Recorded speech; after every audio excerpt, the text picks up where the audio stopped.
You're listening to the Decentered Media podcast with me, Rob Watson. Conversations about community media. Visit decentered.co.uk or follow on Instagram and Twitter at Decentered Media. Hello, it's the 18th of May, and this is a Decentered Media podcast with me, Rob Watson, and today I'm joined by Alma Solarte-Tobon from City Arts Nottingham, Sophie Mackreth from High Peak Community Arts, and John Whall from Derby Quad. And the topic of our conversation today is digital participation in arts. Have I got that correct? And just it's a very, very broad idea. We're doing a podcast series, or trying to start a podcast series with the Artworks Alliance. We're all members of the Artworks Alliance network, and one of the priorities that we've identified as an area for us to be working on and thinking about is participatory arts. But what does that mean in terms of digital engagement? And there's kind of two aspects that we've picked up from our conversations, which is about one, the kind of facilitating organisational development, making sure that we've got the right infrastructure in place, but also using digital media, digital technologies and platforms as a creative practice in itself. So we're going to have a kind of open conversation and learn from each other. So I'm going to go around anti-clockwise on my screen. So I'm going to start with Sophie. Do you want to tell us a little bit about yourself, what you do, how you got into it? Yeah, sure. My name's Sophie. I work for High Peak Community Arts, which is a really tiny semi-rural based community arts organisation. I've worked there for just over 12 years now, and I've been working in community and neighbourhood arts since about 2003. And I started doing more digital based stuff really when I suppose I did it in Tameside as well when I was working there. As technology's moved on and has become more accessible, I think it was natural progression really to start including more of it in our work. And I think what's important in the High Peak is that, because I specialise in youth arts, a lot of the young people around here don't really have access to sort of very progressive technology. We don't have any of the fancy new schools in the High Peak. We didn't get any of those new build schools that were happening a while ago. And so the schools have really limited resources in terms of technology, and there aren't any big arts organisations here either delivering sort of up-to-date technology. So it became really important for us to try and introduce as much of that as possible into the programme. And I don't think we are massively progressive, but we're doing what we can. And I think, yeah, that's how I've come into it, really, seeing that they don't have access elsewhere, and they're into it, aren't they? They want to see what it's all about and develop interest that they can then go and pursue somewhere else. So, yeah. Well, there's lots in there for us to tease out. Alma, do you want to tell us a little bit about what you do and how you got into what you do? Yeah, sure. My name's Alma Solarte-Tobon. I work for City Arts in Nottingham and have been doing that for just over 15 years, actually. So it's been a long journey for me working with the organisation, and mainly with young people through that time. Even though I've had experiences with working with lots of different age groups, but mainly it's young people and targeting young people in particular, those who have mental health and wellbeing issues. So that's kind of my target, is around wellbeing. And very similar story with Sophie in terms of kind of use of digital arts. Is a really interesting concept now talking about it, because this is just kind of looking back at historically or what artists and community practitioners have used is just technologies, and just the use of new technologies throughout that time is always quite exciting. So it's literally historically developing workshops and events around new technologies, and obviously the word digital arts has been more of a focus more recently as a step forward into that kind of realm. But we've been working with new technologies, I would say, for a very, very long time in different guises. John, what about you? So my name's John Whall. I'm the Digital Participation Curator at Quad in Derby. I also work work freelance in digital participation consultancy and production. And I mean, I come from a background in youth arts as well. I was a youth worker for a number of years, and I did a lot of work as an artist in community arts, so carnival, performance, and puppetry. And kind of digital was something that I kind of naturally moved into in relation to my practice. It was something I was interested in how we can kind of show puppets in digital form. And that kind of oddly led me on this kind of career journey working at Quad and this exploration of what we mean by digital participation. Because as far as I was aware, when I started my role at Quad, the job title Digital Participation Curator or Producer or Coordinator hadn't existed before, so it was a relatively new term, and that's something that I kind of embraced, and has kind of led me on this journey with Empath, which has been fantastic. That I have this kind of these kind of collaborators in this journey, which is fantastic. And I suppose a lot of what we're going to be talking about today in terms of what do we mean by digital participation and what does that mean infrastructure-wise and what does that mean to our participants? Does it mean anything? Because to say something's digital really is a non-term, because everything's digital nowadays, more so now than ever. So it's a really interesting place to be and explore. Yeah, you kind of, that leads nicely onto the kind of question that I had in my mind was, let's define some terms and, you know, what is participation and then what is digital, because there's a kind of, both have certain reference points and grounding points and mean different things to different people. So I mean, let's go round again, kind of, I'll go round the clock again and then we can open things up a little bit more. Sophie, in terms of participation in art, what's your kind of take on that? How do you explain what participation is in art and what the benefit of it is? I suppose it's interesting, isn't it? I'm also thinking, when you ask me that question, I also think about what is really important about the digital bit of it, and often the participation bit and the content that's being created is often not necessarily digital. It's often could be an analog, you know, if you're talking about text and words or visual images.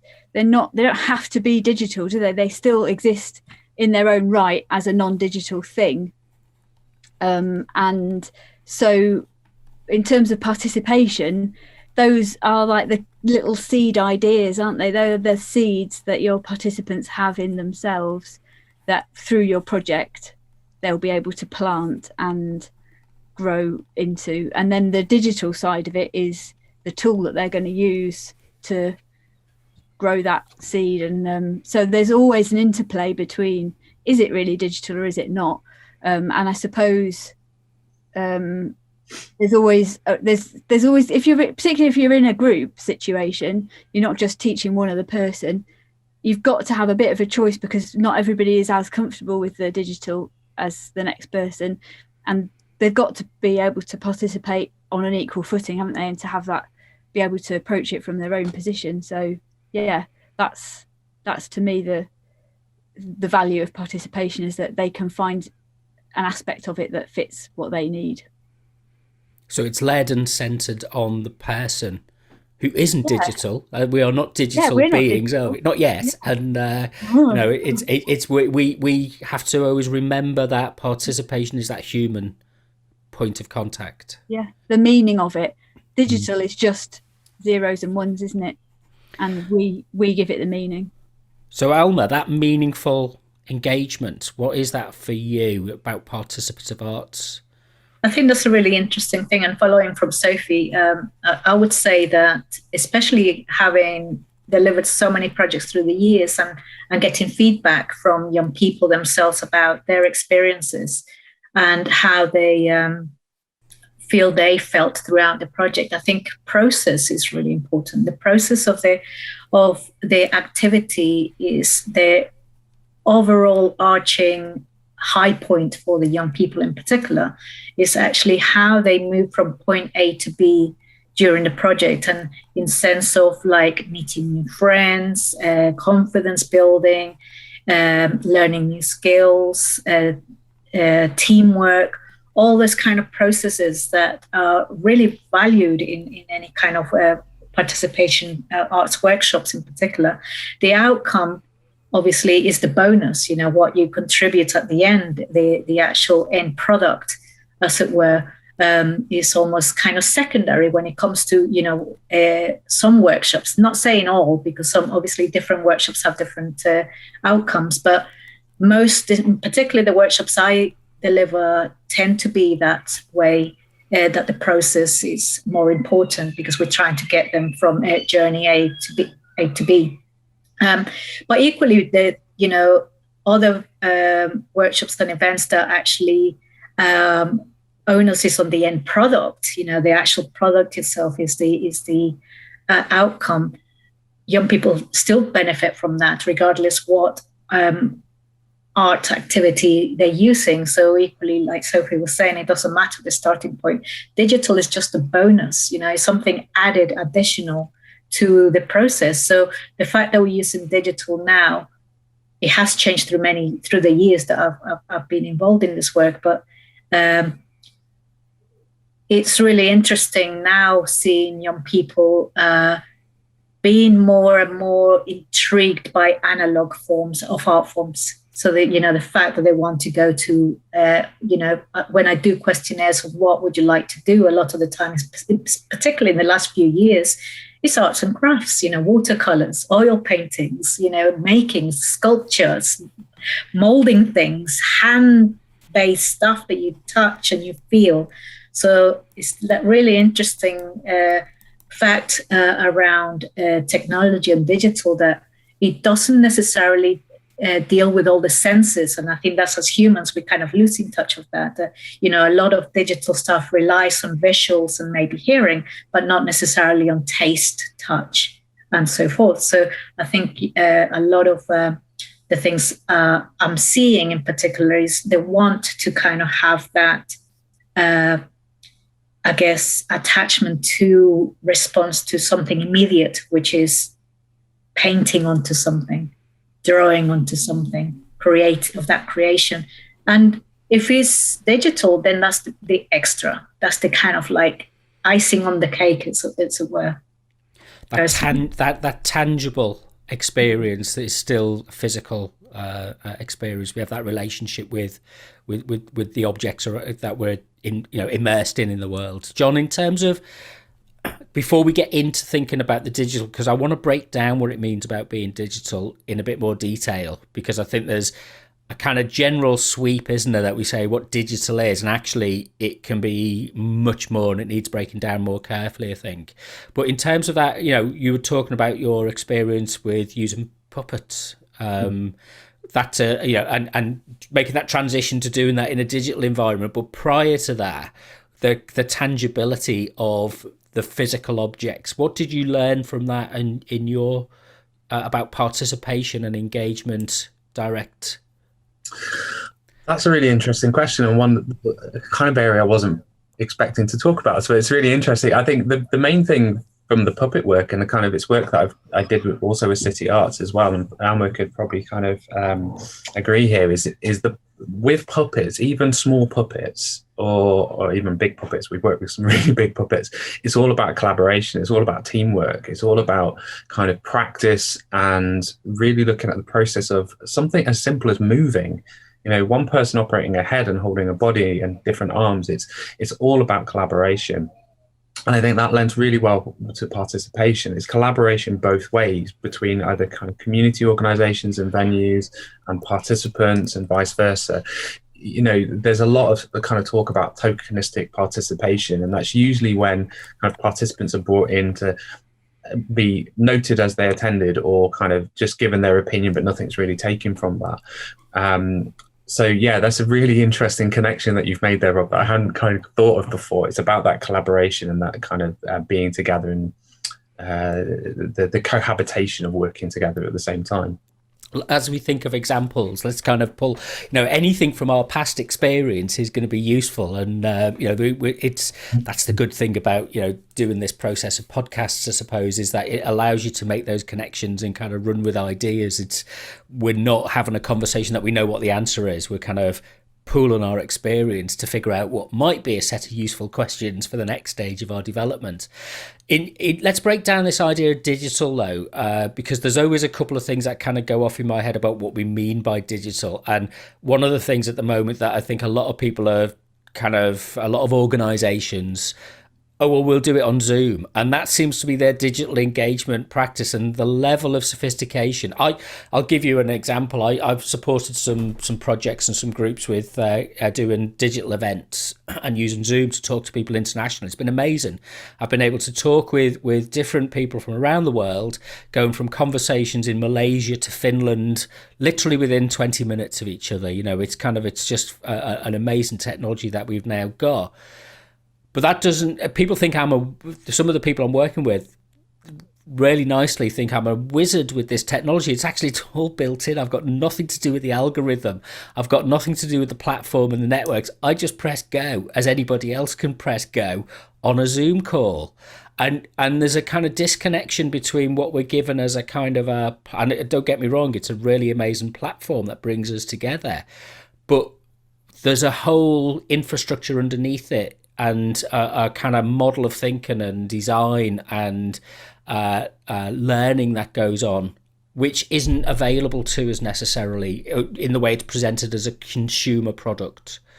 It doesn't have that kind of, what is the coding that goes into it? What is it, the decisions that were taken about echo suppression on Zoom, for example, on reverberation in the room, microphone uses, all those kind of things, really sophisticated decisions that aren't open and available to people. You're just kind of presented with, like television, you're presented with this box in the corner that you have no participation in other than as a kind of performer. So what, I'm going to go to you, John, because I think you kind of that developmental idea of digital. How have you worked with that through Empath, and what's the kind of challenges that you kind of see in defining what we mean by digital? Yeah, you've really kind of hit on what was the first of our expeditions. So Empath has been on this journey of we called them digital participation expeditions, because we never wanted them to feel like they were symposiums or conferences. They were really about taking part and participation in those events. But also it was part of a journey for us as well, and those taking part. And on the first expedition was at Level Centre in Matlock, and we looked at this idea of where the power lies in digital participation, who has that power. And so that kind of analogy you have there, Rob, of Zoom, yes, it's easily accessible and easy to use, and for some people it is a case of just clicking record and or setting up a meeting, but for others it's about the technology behind it and the processes behind it and the complexities to get that to work. And so we really explored that kind of process in that first event about who has that power and where that power lies in digital participation. Is it where the participants are and how they engage with whatever the work is or the process is, or is it the artist because they have the skill and the knowledge and the experience? So that was a really interesting event, because that really kind of laid the ground rules for, not really the ground rules, or really raised the questions about where in those processes participation exists and where digital exists and the artist skill or the kind of technical skill that happens there. And I think we all agreed that there was different kind of spectrums of that, where different points had different levels of participation and different levels or different methods of engagement. And there's no real answer, because to some it will be engaging at the end, taking part in the end product, the end output, and to others it will be about being at the beginning and wanting to be really involved in the decision making and how things are put together. When you asked the first question around what participation was, one of the things that I always reflect back to is some work by Birgit Eriksson. I've probably got her name completely wrong and I do apologize. She looked at this idea of forms and effects of participation, and it was focused around European cultural centres and the natural participation that was happening there.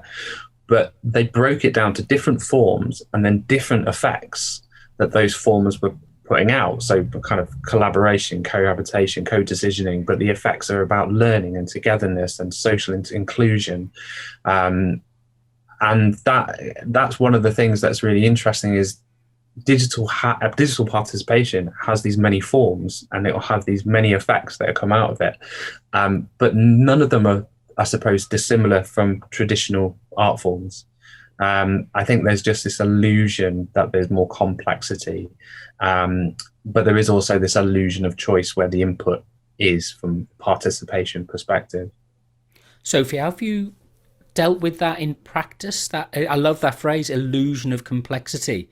And there's a scale of, hackers and coders at one end and performers and exhibitors at the other end. And it's as if you just you put one on a platform and the other one is about creating the platform. But maybe digital arts participation is more integrated than that.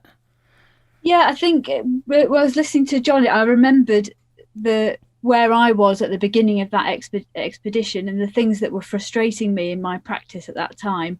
And I'd sort of forgotten, not because they've gone away, but because it was really specific at that time. This is an example. We were using iPads a lot in group sessions, and we were using, for example, GarageBand, and young people were under the illusion that they were creating music, and it was, not to be mean, because they're using various skills like listening to the clips and choosing which ones go together and learning beats and stuff like that. But they themselves didn't seem to appreciate that somebody had made all of those loops and things, and that somebody had done the work to create that as a thing that they were now using. And I was always trying to say, well, let's now learn how to make that thing. And they would say, well, I've made it. Look, there, I've made it. And so getting them to appreciate that they aren't really in the control that they think they are was really frustrating me. And the expedition was really useful, really. Another thing that's useful, actually, is that young people have gone off iPads. In the course, how long have we done that expedition? Like 4 or 5 years, or less than that? 3? Just about 2 years, actually, Sophie. I can't believe it's only 2 years. But at the beginning of that, they were into those iPads and I couldn't tear them out of their hands. And now they're just not bothered. They'll use them as a tool if they need them. But it's just so weird how quickly that has changed.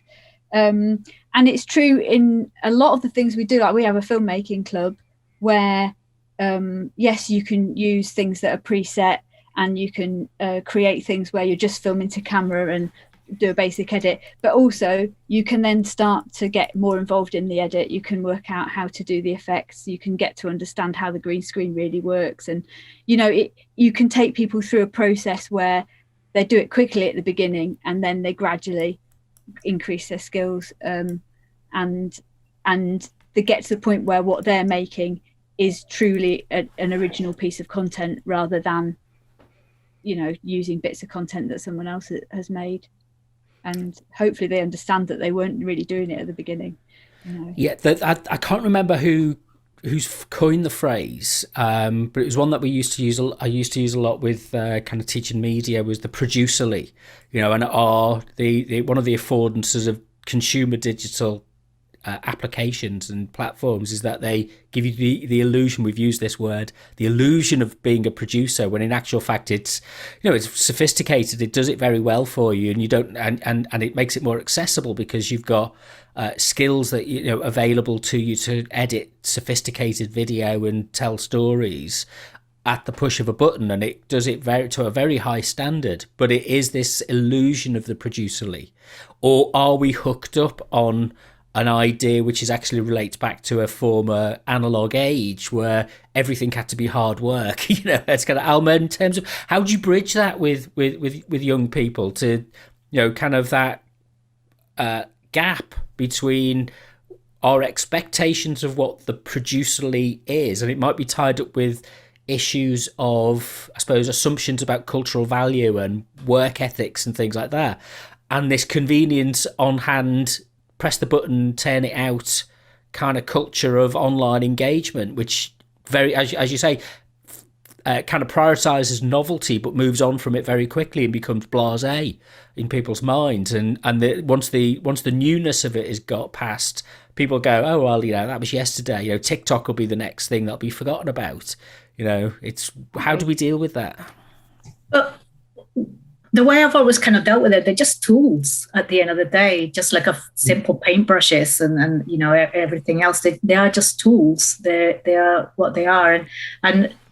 And also because a lot of the time when we're working with young people in particular, it's very for short amounts of time. We're not going to be there for the lifetime. So it's almost like introductions to new technology, introduction to new tools, introduction to certain things. And that, if that gives them a little insight of what can be possible, it might spark into them to maybe then actually, I really enjoyed that. You know, I really enjoyed doing GarageBand and music and that. But I want to take it further. So how do I then, for at least it's an introduction to that realm of digital engagement in a sense. So to me, I've always viewed it that way. I've never viewed it as like, I'm going to give you a complete package and you're going to learn everything there is to know with that art skill. You know, we're just a little tiny amount of time in their lifespan in terms of kind of an engagement in the art form. And if they want to take it further, then that's up to them. You know, we don't, as City Arts, we're not experts at all in certain subjects. You know, as you know, I would expect someone, if they want to take it further, then I will, you know, say, well, in that case, if you really want to go into, I don't know, digital animation, maybe go to Confetti and there's a course on that and they will teach you these skills. Or maybe get some mentorship from an artist or creator who's actually working in that field. And I think that's where I stand within that in terms of a short-lived participatory type experience. We're just a very small period of time in their life. So the tools that we use are, yes, they will come and go because tools do come and go. So that's just basically it. They're just something that we may use at that time and, you know, and move on to the next thing once it comes, I guess. I'm sure, like we all have gone onto Zoom now, is the next best thing. So it's kind of like what will happen next in a few years. We don't know, you know, what we expect to be working with. So I guess that's the exciting thing as well, because, you know, we have to be ready for that change. We have to be able to engage that change constantly. And we have been doing so, because otherwise we wouldn't be here talking about it. John, what's the critical thinking element of this that both Sophie and Alma describe very well as to that participation in that process actually brings? So you move, you know, I think what we're saying broadly is that you shift from being a consumer to being a producer, but you have to redefine what it means to be a producer of that, an active an active agent in that process of production. But you can do that on the basis of, I taught media production for many years, and it became a very lifeless, soulless skills factory for people working in, you know, mainstream media organizations to just turn out content on demand, led by clients, you know, and there were the thinking element and the challenge element of that got kind of lost. What's the critical element that you see? I think there's a lot of interesting things with what you said there, Robert, because, you know, we spoke earlier about the arts and cultural organizations kind of having digital engagement opportunities that are just online activities or recorded sessions that they're now putting up. I see a lot of digital engagement officer, curator, producer roles now because of, you know, COVID and lockdown and the adaptation to online delivery. But a lot of it is creating content like this, like your kind of your media background there, creating content, churning it out and getting it online because there's a need for it, or there was a need for it. You know, you're seeing a little decline in that now. So I do wonder whether there's going to be that saturation point there. But what's missing from those roles, or what I've always seen missing, is they're kind of seen as audience engagement opportunities, not participatory opportunities, not about engaging people and looking at their needs and what their opportunities are. And when Alma, when you were talking there, you know, going back to the expeditions, the event that we had at City Arts, which was about young people and what we wanted, we knew we wanted to do an event with and for young people, but by consulting the young people, it became an event about careers, creative careers in the arts, and how we use digital moving forwards. And the thing that what you were saying reminded me of was this debate happened because we had a young person as a speaker on a panel, and we had young people at the event. We felt it was really important to have that happen. Was this young person who spoke up and said, "Oh, it's great, you're encouraging me to go online and do these activities on my iPads, on my computer and all that thing. But then my mum tells me to not go online so much. My mum tells me to get offline," because there's this overlapping of the tools between our social everyday lives and these things that allow us to explore and be creative and have that producerly approach. I like that word. I'm probably not using it correctly. But, you know, participation in digital has become quite complex because digital has been so integrated into our lives. I remember doing a project when I was a youth worker, and this was really early days of Facebook. This is how old I am and what we were doing back then. But we were using Facebook with young people to create characters, to create these online personas as part of the kind of theatrical production we were putting on at the time.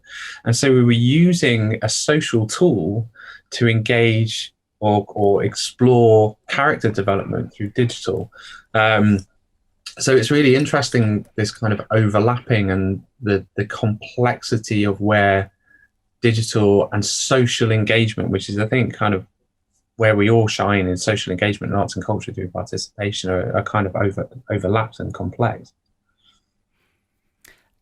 I've kind of, what strikes me is I've been to exhibitions where I've kind of been put off by the cleverness of what's being shown. You know, there's a kind of, you know, I'm a big fan of Brian Eno, but I wouldn't expect him to be, you know, in a community. He might do, actually. We should try him out. But, you know, he wouldn't be expected to be exhibiting in a small exhibition in a community, you know, kind of pop-up space here in Leicester. I mean, as I say, he might if we approached him. But, you know, sometimes you go into I've been into galleries over the years where it's kind of like, you know, somebody's burrowed into something so specific about the use of it. You know, virtual reality is a good example. There have been lots of exhibitions and lots of use and funding devoted to digital experiments with virtual reality, but it's never really taken off. You know, it's kind of, it has virtual reality. Maybe I'm not part of the virtual reality scene in the same way I'm not part of the gaming scene, and so it's kind of, can this idea be so narrow and niche and so specialist that it actually is counterproductive to that more general form of engagement and participation? Is that you've got to have a highly technical, you know, artificial reality team behind you with PhDs in order to create art? Sophie, go in. Have I triggered something? Hopefully. It depends, doesn't it? It's nice to have something really specialist to offer, but you need to do a good bit of groundwork first, don't you? And if you really want to, we're a community arts organisation, which means that we start from the needs of the community. That's like the starting point, and there's nothing else that's more important. And so if we want to really engage and be really inclusive, we have got to start at a fairly basic level. Otherwise, you know, and especially being in a rural area where we don't have a huge catchment in any one place, we've got to offer enough that's going to draw anyone and everyone through the door. And once you know them, if you've done a longish term project with them and you can offer them a really specialist, exciting, flashy thing, then great. But yeah, if you haven't done that groundwork, then forget it. It's really difficult, because this is part of one of my kind of my main interests is participant-led activity or participant-led engagement with immersive technologies, because there is a barrier with VR and immersive technologies because it's usually singular. It's a headset, so it's difficult to work in groups, although there's other things that you can do, and there's a price point there. You know, a lot of the groups that we work with, they're not going to be able to go home and buy a VR headset, and it's certainly not going to be as useful to them as a computer or an iPad. It's something quite kind of elitist in some respects, but that's what I find interesting and challenging. And how do you bring something like that to a community group that may be interested in using it or not have any of the skills. And there's certainly new platforms and new methods of working that we can explore to do that. If, for example, one of the fun things that I like to do when we've got a group and we're exploring stuff with tilt brush in VR, which is just drawing and painting in VR, which is fantastic. There's some artists out there doing mind-boggling work with tilt brush, and it's been out for 6 years, I think, is, getting the group together, because you can make things physically, scan them and put them into tilt brush, getting the group together, drawing around them, so they're all then transformed as an outline into tilt brush, and then you can put their objects in this, they can hold them and then respond to them individually. There's lots and lots and lots of things you can do, but the idea, you're just providing a platform and providing a tool.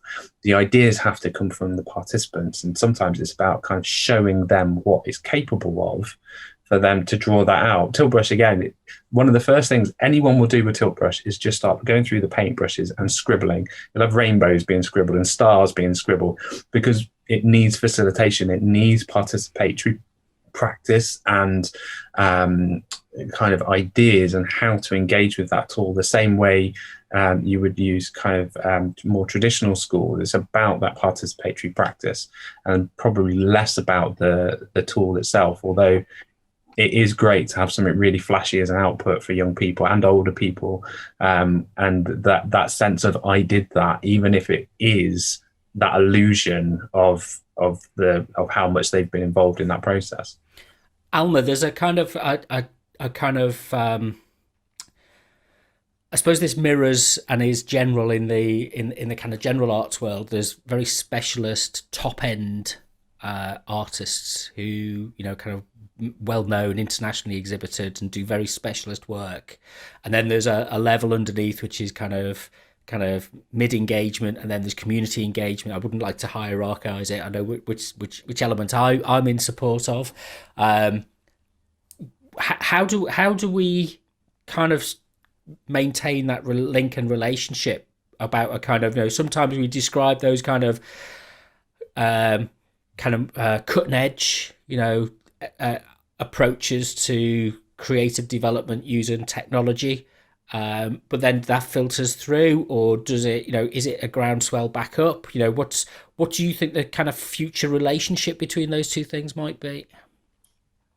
I think it's probably a bit of both, really. I think that there's always going to be that kind of grassroots approach or that top-down approach, because at the end of the day, you're going to have experts. Not everyone can be an expert at something. So you're going to have expertise sitting on someone or something, whether it's a venue or a person. You'll have that expertise sitting on that. So you're not expecting everybody to become an expert at that at any level. Equally, like, I will never be a brain surgeon, even though brain surgery is quite intriguing. Is that kind of thing. Is the same with the arts. We will have different levels of engagement, and I think what's interesting is working out with artists at different levels as well, because you can see them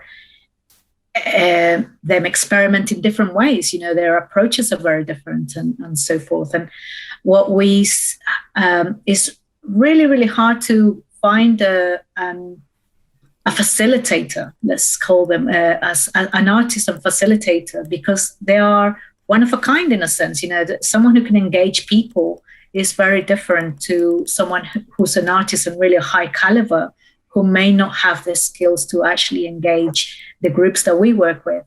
And as much as we would love to work with them, we probably would have to manage it that very differently, in terms of that engagement with those.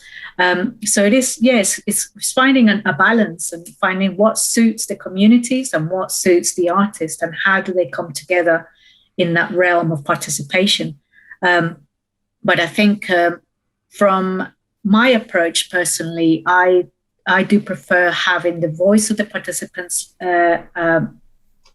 at the utmost, really, from the start, really, what they want to get from it. That kind of buzzword at the moment, the co-creation word that is going around, it is part of participatory arts, community arts since the beginning. It's always been there, and is overly used now. It's like, oh, we must co-create. It's like, well, we've been doing it for years. We've actually been working in that format. Community arts organizations join forces with communities and artists to create. That's what it does. And it doesn't really matter what artist, you know, whether they come from really high caliber or more community arts approaches. I think it's just really interesting that we make sure that that connection is made at some point. Sophie, the need then is for an education process as part of this as well. You can't have participative arts just by itself. It's kind of, do we need to, I mean, I remember many years ago I did a photography course, and part of that had an arts history component to it, and I was learning about, you know, kind of romanticism and neoclassicism and modernism as part of that, and that kind of, everybody at the time thought, just teach us how to develop film.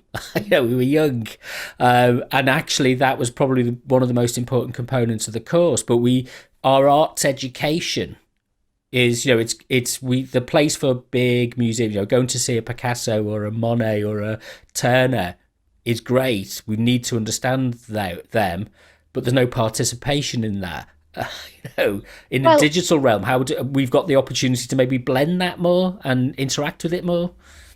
Maybe, but actually I think, I mean, you're getting into a whole other area if you start talking about arts education, because what world are we living in now? What value is it put on arts education? You know, it's a massive, I wouldn't even get me started on that if I were you, because it's, you know, I feel like we're fighting such a losing battle at the moment. I mean, it's so important. I don't need to tell everyone, you know, on this, if you're listening to this podcast, you probably think the arts are important, but young people are not pushed to learn stuff like that in their normal education at the moment, and they have to really fight for those opportunities if they want them. And if they don't know they want them, then anyway, you've got me started on a whole other area. So yeah, digital's part of that as well, but that's a massive one. Okay, let's kind of think about, what are we going to fight for? I think that's exactly what we should be open in the space to think about. What is it that we're going to fight for? We don't know the answer. This is a start of a series of conversations where we start to open this up, and just that connection with saying, yeah, you're right, you know, and other people listening might go, yeah, you're right, and we bring together, you know, the Artworks Alliance, particularly as a kind of network. Alma, jump in.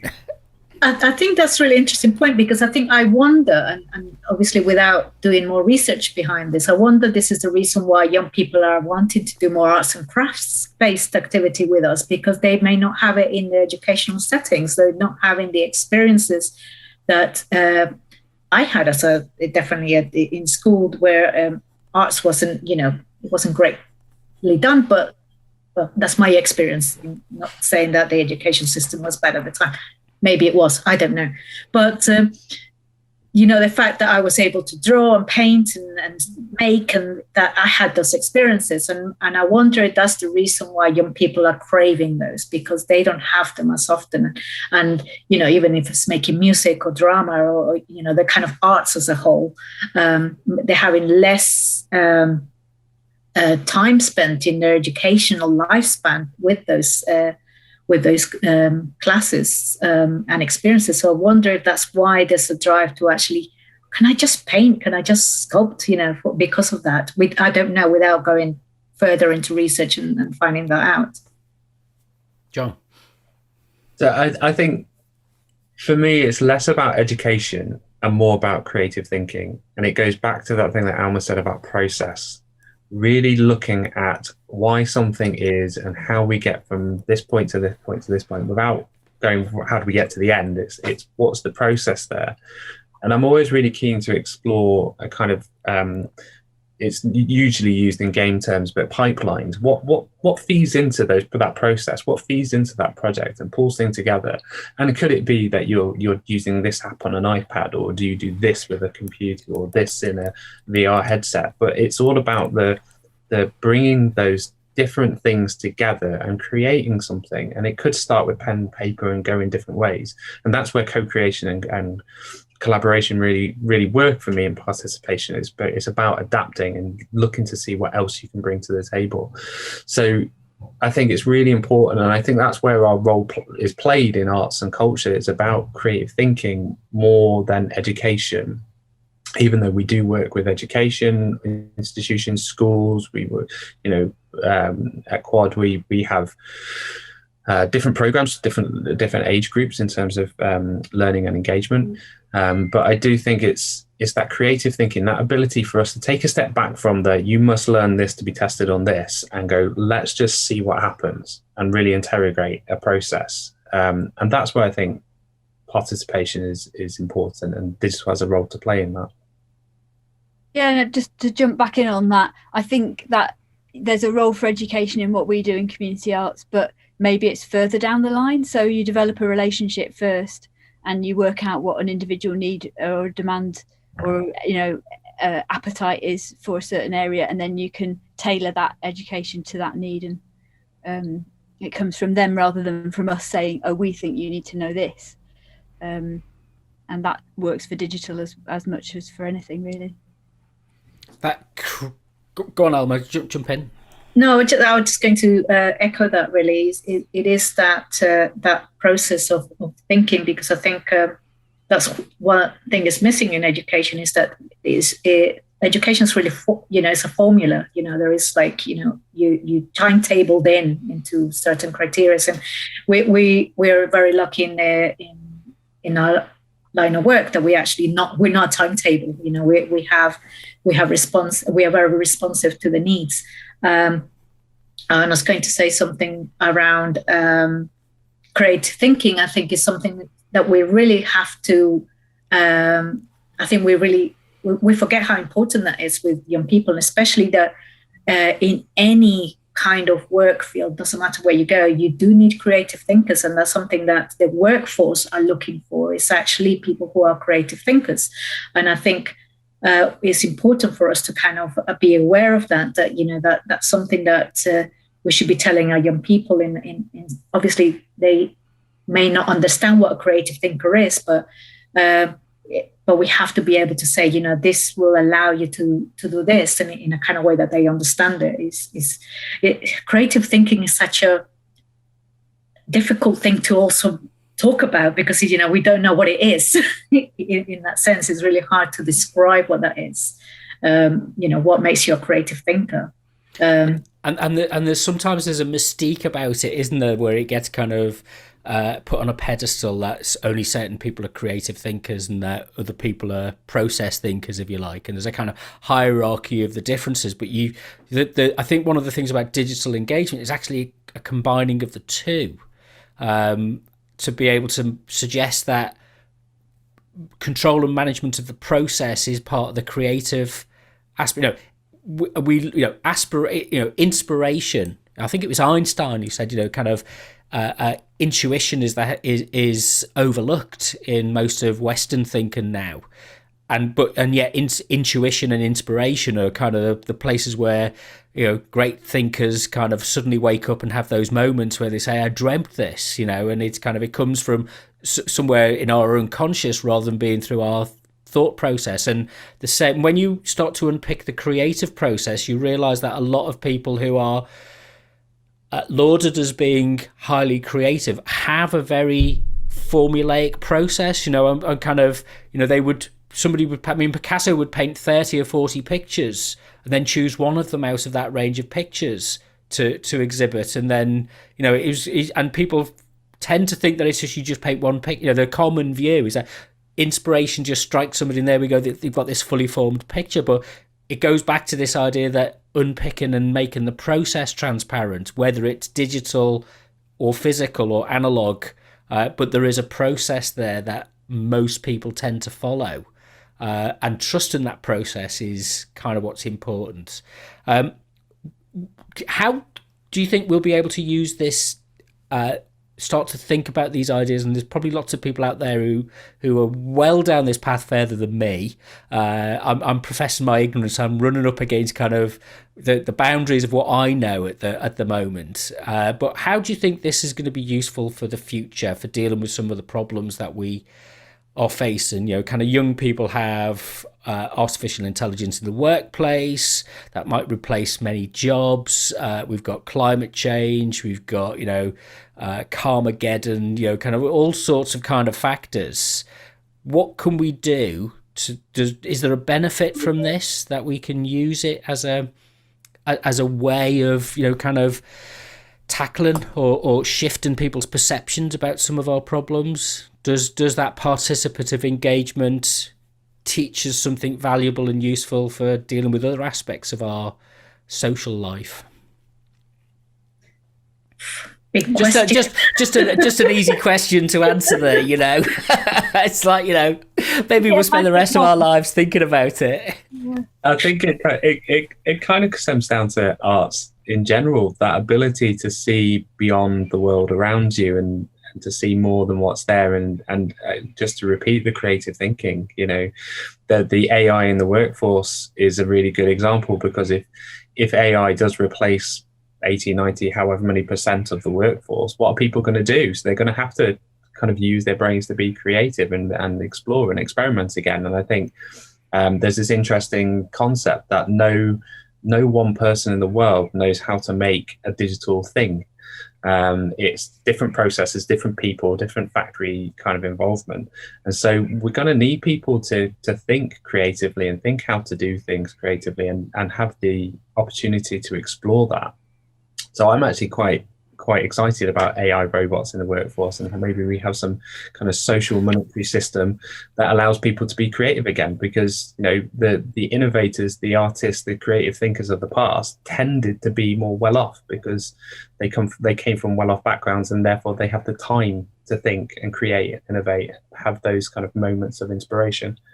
It's kind of like there was the 1920s and 30s when people were kind of automation in factories would allow us to have a 3-day working week or something, and we'd spend lots of time doing adult education classes and pottery and things like that. It's kind of didn't quite work out that way. But Sophie, pulling apart the process, if this process is about anything, it's about pulling apart our assumptions about the process and exposing what the critical creative practices might be, and rebuild and reconfiguring them in different ways.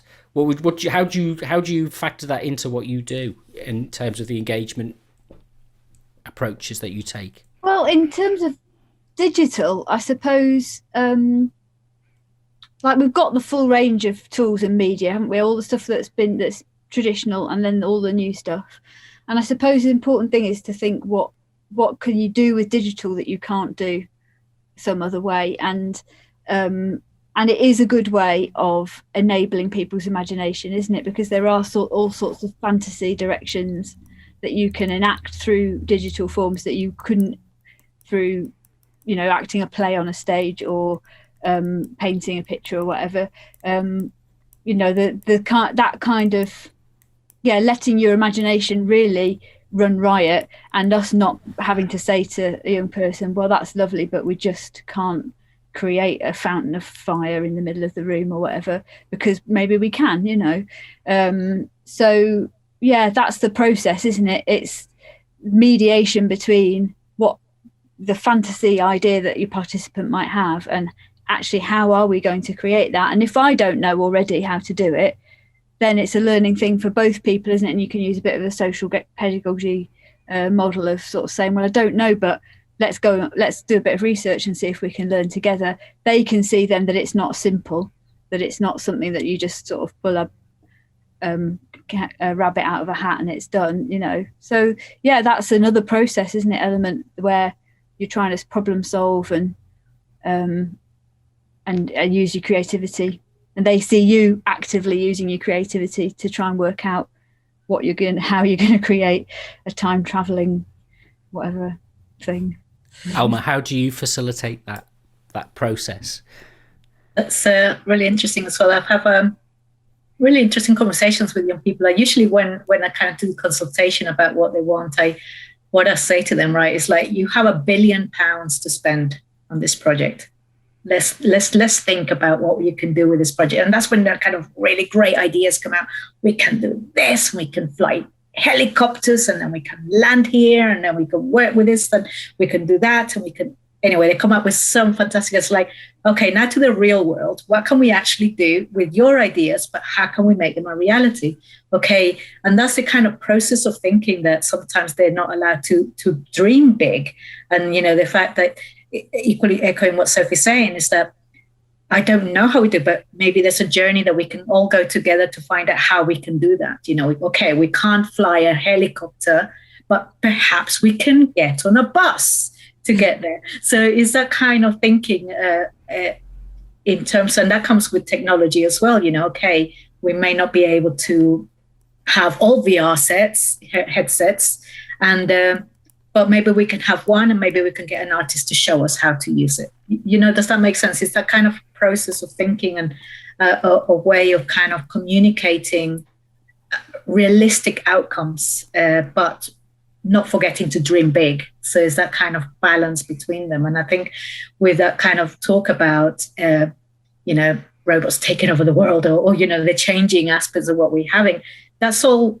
It's going to happen gradually, but there's also that drive that at the end of the day, we are humans, so we want to be with humans, so we want to feel useful and feel special, and that. So it's finding a balance between technology and humanity. And I think that's where we're at the moment, is because technology is growing really fast at a pace that the new generation of young people are born in a technological world. We as older adults in this podcast, we have had the pleasure of having phones in the house, and, things that or 4 buttons for a TV, or, those kind of little things that we forget that we've had. And whereas, there'll be 1-year-olds now who know how to use an iPad or open a phone or dial up, whatever. It's a really interesting world that we live in. And I think seeing that change is really, really fast. And I think for me is being mindful within all that. I think what I try to bring within my session is the mindfulness around the kind of bridge between us humans and digital, is the kind of how we connect with them both, and not to forget that, we are human and technology does fail. That's one thing we have to be really aware of in the digital art world. John, what about you? I think one thing that's really interesting in the process with digital is when it inspires people to not use it. Again, going to what Alma said about young people wanting to use things that are more traditional, but it's the same with working with older people. My experience working with older people is they try and avoid digital, and even when they do use it and they do find it interesting, they still revert back to the things that they find interesting and what they know. And it's the same with kind of drawing techniques and things like that. It's a really great experience, feeling you get when you see a young person who has done something creative using a digital tool, whatever that may be, and then taken that idea and carried it on, even if it's just getting it down on pen and paper, this idea that they've had. We had it with Alma, with a young person that came over to Quad, and we set up VR, and we set up these fantastic kind of experiences from them to delve into different aspects of digital and creativity. And this one person just said, I didn't like it, I just wanted to draw. And that was really interesting, because it really makes you take a step back and think and go, what is digital doing here, and what is its purpose? And if for that young person, digital isn't the thing that is inspiring them, then it doesn't have a purpose. It's just a bunch of materials that sat on a desk. So yeah, that process for me is about inspiration, whether that is followed through digitally or not. That I think is really important. Go on, Alma. Just having from that, actually, it was really interesting, John, that you mentioned that young person in particular, because we took them on a journey to Quad to have this exploration of technologies, and we all then took them to the Level Centre, and they had an exhibition on at that time where it was just this kind of, I can't remember what it's called, so you'll have to forgive me, a Level Centre for not remembering, but it was kind of lights being shown and kind of maybe some smoke will come in and you can interact with it, and really love that. So it's really, really interesting, the difference of what kind of giving them different kind of technology in different ways. So the fact that you had to merge yourself in a VR probably was just too much for the young person. But the freedom that they could just see something and interact with something less intrusive in that way, maybe they felt a little bit more comfortable with it and so forth. So it really does depend on what we have on offer, I guess, as an audience, and then as participant of that technology. I think that's really, really key, not to dismiss it all. It's just because that young person didn't like that, it doesn't mean that they're going to hate all technology or any digital arts at all. It's just that particular experience wasn't great for them. Well, I kind of wrapping this up a little a bit. I was going to ask you individually, but actually I think I can pull out from what you've been saying about what we need to be talking about in future episodes, future conversations, and that idea of kind of a bridge form and technology, kind of using technology as a bridge of concepts and practices. And then also the idea of the question that John asked is what is digital doing and what's its purpose? What is the human need that we're trying to deal with and express through this process? So, if any last observations of what we should be our next set of conversations about, where's this going to lead to? Sophie, is there something that you would like to pass the baton on to other contributors to this discussion, and as we maybe host it with other partners and other people pick up the mantle of doing a podcast about digital participation in arts, what would we want them to maybe start to question about? I liked when you asked me what are we fighting for, because I said it's just too big. It's too big. We can't talk about that, and you said, well, let's talk about that. So I think, what can we do with this? What difference can we make? Because we are facing huge issues globally, aren't we? And is there a role for some of these technologies to help educate and reveal the way that we can go forward in the future? I don't know the answer to that. I'm sorry. Alma, what about you?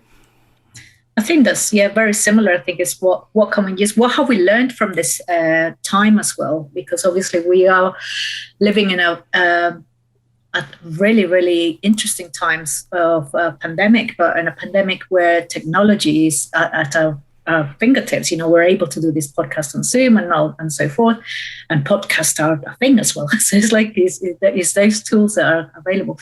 So it's what have we learned from all this, and how can we continue using tools that allows us to engage people in different ways? I've certainly seen different ways of engagement with our participants, and I've had a lot of learnings from that, but it's just it's still early days. So how, after coming out of this, how we're going to continue with that engagement and how it's going to change. So I think it's a lot of unexplored, I would say, learning, and I don't know what the word is, but I think it's still uncertainty of what's happening in the future. And I think how can we use what we've learned in this last 12 months, 18 months around what we've been doing and carrying on. John, if we don't know the answers, what are the questions that we might need to pass on to others to contribute towards the conversation? I think one for me is about kind of leadership in participatory arts and digital participation, and how those who work in participation and community engagement within organizations lead that digitally, rather than organizations taking this step that digital engagement is about consumable media. We have to put our offer online so people can view it online. How do we not discourage that, because I think there is a place for it, but make sure that our engagement has meaning, and it's about participation and it's about community engagement, not just about, like I said, consumable media? Because I think there's a danger that the more organizations do that, that's going to become we've ticked the digital participation, ticked the digital engagement box. And we're going to lose out on some of the really great work that happens in participation, whether it's with digital or not. Well, that phrase, meaningful engagement, I think is kind of the phrase that sticks in my mind as to kind of combine all of this. So participation for a purpose, and the purpose is finding things that are meaningful in our experiences in our lives. So we'll pass this on to another group, or maybe come back to it, if we've enjoyed the experience. So it's who knows what we'll do next. That's the good thing about having a kind of unexplored, unexplained, unknown kind of area that we want to kind of start to develop our thinking about. So thank you very much to John, Alma and Sophie. This has been a Decentered Media podcast with me, Rob Watson. If you want more information, you can find the website is decentered.co.uk. You can follow me on Twitter and Instagram at Decentred Media. And anybody remember the Artworks Alliance Twitter and email address? Why did I not have this written down? Let me just, sorry, this is terrible. I'm gonna do the most unprofessional things, and I think I might get this wrong, but Artworks Alliance Twitter is just at Artworks Alliance. But the hashtag that is used is participatory arts. Great. Okay. Well, I'll make sure all the links are in the notes that I put with the podcast as well. But for now, thank you very much. We'll speak to you soon. Thanks.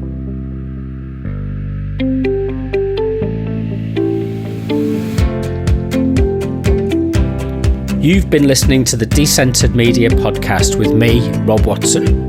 To find out more, go to decentered.co.uk or follow on Twitter and Instagram at Decentered Media.